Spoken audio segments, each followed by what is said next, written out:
Hi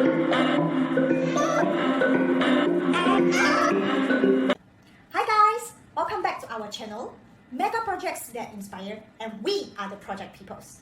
Today, we are going to talk about the Great Wall of China, which is also categorized under one of the 7 wonders.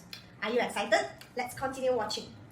The Great Wall of China, which is also called as Wanli Changcheng, is the longest wall in the world. The total length of the wall is 21,196 kilometers. How is this even possible? In fact, it is made up of 10,000 wall sections, 1,700 trenches, 29,000 individual buildings, and 2,200 of fortifications. It has a coverage from west to east in northern China and mainly covers 15 provincial level areas including Beijing, Tianjin, Liaoning, Jilin, Heilongjiang, Hebei, Henan, Shandong, Shanxi, Shanxi, Hubei, Inner Mongolia, Ningxia, Gansu, and Qinghai. Talking of its structure, the Great Wall of China has a body wall of 1.8 meter high and a parapet wall of 1.2 meter high, along with loopholes and crenels.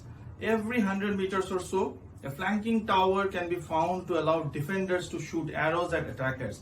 And then there are the fortresses, built at important accessible points, which are the most impregnable structure on the Great Wall. The key function of the wall was to defend and protect China's north. The wall also helped protect and promote international trade along the Silk Road. So there are 2 things that we can learn from its construction. The huge wall was built over time in small increments. Similarly, many projects look like gigantic endeavors until they are broken into increments, deliverables, and further work packages. Secondly, the Great Wall was built over time under various dynasties. It had various project sponsors. This is an important lesson as some project managers worry that the project they are working on will be abandoned if there is a change in management or project sponsor. But as the Great Wall of China proves, this should not necessarily be the case. Wow! It appears to have been a massive undertaking carried out by those who lived throughout that dynasty. They lacked modern machinery and technology in ancient times. They constructed the wall out of bricks, stone, earth, and sand. The worst thing is that they are limited to using people as delivery personnel and other animals like goats to transport the goods. They solely utilize the cart, which the goat pulls as a primary mode of mobility. Additionally, the workers are required to distribute the goods by hands and rope. The laborers are rebels, peasants, and soldiers.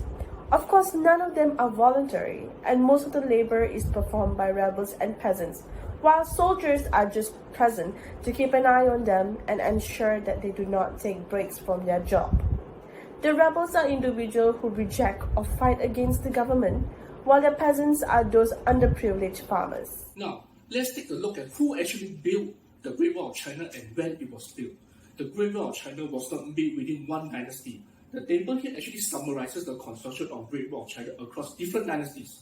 And during the Qing dynasty, the first Emperor Qing actually linked up the Great Wall section of China's northern border.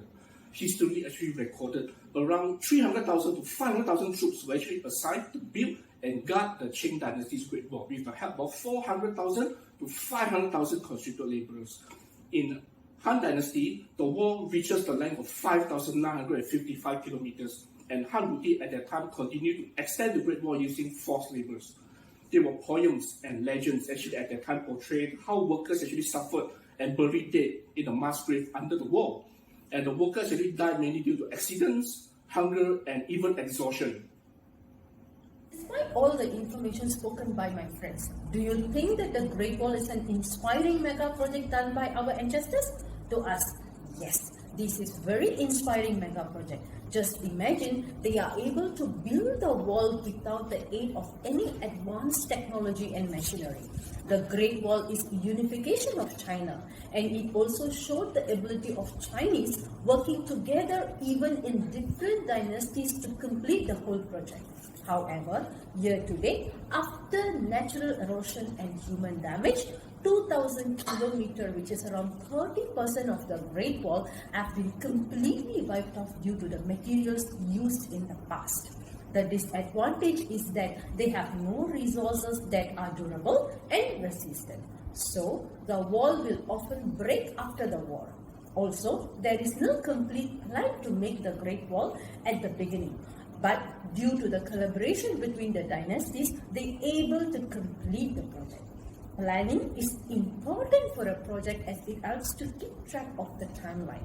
That's all for this episode. Don't forget to like this video and subscribe to our channel. See you all in another interesting mega project.